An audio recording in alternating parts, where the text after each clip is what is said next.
So I just got done watching Disney's Jungle Cruise, starring Dwayne "The Rock" Johnson, Emily Blunt, and Paul Giamatti. I have no idea why this movie was made. Like, I know that Pirates of the Caribbean back in 2001 was based on a theme park ride as well, and the first two of those are pretty good. The last three are terrible, but the first two are actually pretty good. So I gave it the benefit of the doubt, but it still seemed like such a stupid idea. It's Jungle Cruise. It's a theme park ride where you take a boat around a fake jungle. That's it.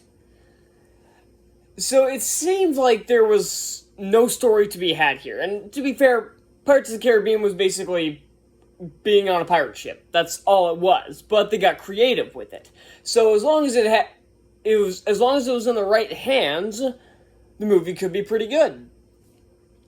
And for the first maybe hour or so, it actually wasn't that bad. Like, the story for this makes no sense. It's two, like, scientists, or I guess, like, one scientist and then her dweeb of a brother, go looking for this tree that has magic petals, I guess, that can heal, that has, like, infinite healing and stuff. It's kind of like the flower from Tangled. So, yeah, they basically go looking for that, and they hire this guy named Frank, played by The Rock, to take them there. That's kind of it, but there's a lot of other weird shenanigans that happen in this that I can't even get into here because this movie's batshit insane. But for the first hour, it wasn't that bad. The performances were strong, there was a lot of charisma out of the actors, and surprisingly, the writing was pretty funny. It had a lot of really good jokes for the most part. And honestly, the story's bullshit, but I was kind of accepting the mythology of the myth that this whole thing is built around. I was kind of buying it.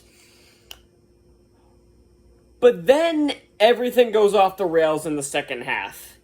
Because not as many jokes land, the dramatic moments are lame, and it turns a story that started out as kind of ridiculous and turns it into completely off-the-walls ridiculous. It becomes mind-numbingly stupid in the second half. So, like I said, the first half is relatively simple, apart from the stupid tree. So it's relatively simple, and it's, like I said, not that bad. It's pretty funny. There's a lot of charisma from the actors, and the Jaguar is freaking awesome. The Proxima, I think is what it's called. But then they get to this, like, native tribe thing. And after that scene, it goes downhill so fast. There are a lot of really bad twists that weren't really set up very well. They were kind of hinted at, but not enough to let this slide. Because not only is it not very explained very well, it's incredibly stupid. I'm not gonna say what the twists are since this thing's still fresh in theaters. So I'm not gonna give anything away, but boy, were some of these twists stupid, I'm not gonna lie. And the characters were kind of hit or miss. Like, some of them are just kind of generic, especially Paul Giamatti's character, who had no place in this movie whatsoever. He was entirely pointless, and his performance was just odd. He was doing, like, an Italian accent and was overacting to 11. Like, if you thought he was overacting in Amazing Spider-Man 2, and I'm pretty sure he was intentionally doing it there, this is like Sacha Baron Cohen and Alice Through the Looking Glass. Yeah. So, he's entirely pointless, and he's incredibly annoying. Then we have Lily, who is played by Emily Blunt. She's your typical doctor who wants to go after this thing that they find somewhere that can potentially, like, push science beyond what they know. Frank is, at first, is just kind of this kind of comic relief. I don't know, it's kind of hard to get a grasp on some of these characters. One who is definitely just there for comic relief is McGregor, Lily's brother, who I swear is the is also the name of the British twat from Peter Rabbit, who was played by the guy who played General Hux. I swear it's the same name, and it's kind of the same character. This guy's just, like I said, British twat, who I will give credit. Unlike a lot of these other, like, when they have these, like, British idiots, like, the way they act, the way McGregor acts, you know exactly what I'm talking about, that kind of stereotype. They don't change until, like, the very end when they just change out of nowhere. Here, it's a natural progression how he changes and kind of adapts to the jungle, and I actually really like that. I like how it was handled. So he did kind of get on my nerves every once in a while. He did need to shut the hell up every once in a while, but other than that, he was actually a pretty decent character, and I didn't mind him that much. So, the rest of the characters aren't really worth going into. The villain is incredibly dumb. I don't really know what his motivation is. He's overacting as hell. He's working with these... He works with the other, like, with the original, like, conquistadors who were cursed by the lake. He's, like, working with them. And it's not explained how he started working with them or why he is. He just is, and you have to accept the story's bullshit. I don't accept the story's bullshit. This movie is just bonkers and not in a very good way. Like I said, the first half wasn't that bad. It was funny. It actually held my attention, had some cool stunts, and the fight scenes weren't that bad. Again, it was kind of reminding me of another Dwayne Johnson movie, Jumanji: Welcome to the Jungle, which is a very good movie. And its sequel, The Next Level, was pretty good too. But then the second half just goes completely off the rails. The jokes don't land as much. Like I said, the dramatic moments suck. The story becomes inexcusably stupid. The villain is an entire miss throughout the entire film. He just kind of appears out of nowhere half the time too. It's like he gets directions. Like, they show him getting directions every once in a while, but it seems like he can just teleport there.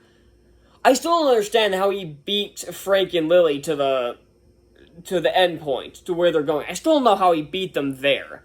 That was entirely bullshit. And not only that, but when he first, like, popped up, like, in his submarine, the first time he popped up, he just happened to be right where they were. Bullshit. So, I don't really have that much else to say. I'm trying to think if there's anything else noteworthy. The music's fine for what it is. It's like it's no Pirates of the Caribbean as far as music goes or anything like that, but it's serviceable enough for the film, even though I do think it's weird that during, like, the flashback sequences when it's involving, like, 1,500 conquistadors, it shows heavy rock music. I thought that was kind of an odd choice. It wasn't bad music or anything. It was just a little distracting, and it was odd that that's the choice they went with. But that didn't really detract from it. There was plenty detracting from this film already. But something else I should notice: the CGI of this film sucks. Like, the Indiana Jones style stunts are pretty badass. They're pretty cool, and and you can tell the cast did as many stunts as possible. Like, they did as many as their own stunts as possible. So those work fine, but the CGI animals, the green screen effects, the landscape, like, the wide shots of the landscapes look pretty decent. Like, they don't look too bad. But like I said, the CGI animals, the green screen effects, they all look so artificial, it's distracting. It is inexcusable. Like, I remember last year, Disney Plus released One and Only Ivan, and it had some horrible-looking CGI animals. This looks about on par with One and Only Ivan, with probably twice the budget. So, there's no excuse for that. Like I said, the green screen effects are kind of... Sometimes the green screens are okay, but then there are times where I can see the green screen popping through. Sometimes it looks real, but then I can still see... It's like the effect hasn't fully rendered yet. It looks pathetic. So, there's not much else to say about this film. I was hoping for a longer review for this film, but this film's just kind of dumb overall. It doesn't make sense. Like I said, it derails pretty much everything going for it in the second half. The resolution is terrible, the effects look like shit, the villain is embarrassing, and some of the characters are completely obnoxious. But it does have some good writing when it comes to the comedic side. The dramatic writing isn't very good. It's pretty cookie cutter, if even that. But the comedic writing is actually very good. I did like the main characters, the main three, and I bought the story for a good hour. I didn't think it was that bad of an idea, but then it just threw so much extra shit at you that it just became a disorienting mess and just kept throwing extra shit at you, and it doesn't help that the mythology of the creator has a few plot holes. Like, this guy's here for 400 years. I don't care if you have the arrowhead or not. How the hell did he not find this place? He said he searched every inch of the ocean. Then how did he miss the big-ass, center of it? It's basically in, the center of it is where it ends up being. How did he never see that? I'm calling bullshit. If there was an explanation, I missed it, because he even says, I've searched every inch of this river. Clearly not. So, that's really all I got for Jungle Cruise. You can give this one a skip. Or if you're gonna watch it, just wait for the Disney Plus, the free Disney Plus release. Don't spend $30 on this. Don't bother with a theater. If you really want to see this on the big screen, just for a matinee, you could do worse, but I wouldn't recommend paying full price for it or a 3D experience or anything. I didn't see it in 3D, so I wouldn't know. I don't even know if this was converted to 3D, but that would explain the shitty green screens. But yeah, if you want to see it on the big screen, for a matinee, you could do worse. Apparently, Snake Eyes is apparently pretty bad, but I haven't seen it yet. I'm gonna see Snake Eyes probably tomorrow, actually. So there are other things you can avoid. Avoid Old. Apparently, that's pretty bad. So avoid Old. If you want to watch a movie this weekend, I guess this is fine. Don't pay the $30 for Disney Plus, though. If you want to watch it at home, just wait for the legitimate Disney Plus release. Just wait for it free, and even still, just watch the first half. You'll have a lot more fun with that than watching the second half. So yeah, that's all I got for Jungle Cruise. I'm gonna give it a 2.75 out of 5. It had potential, surprisingly, and it started out pretty good, but it kind of fumbled everything in the second half of the movie. Thank you all so much for watching. Be sure to hit that like button down below. Hit that subscribe button for more reviews like this. And are you going to see Jungle Cruise this weekend? Or are you going to watch it at all? Do you have any interest in this film? And if you did see it already, let me know what you thought of it. Did you not really like it like I did? Did you actually like it and you thought the second half was pretty good? Or did you hate it from start to finish? And I can't really blame you for it if you did. So, that's all I've got for Jungle Cruise, and I will see you all next time. Bye.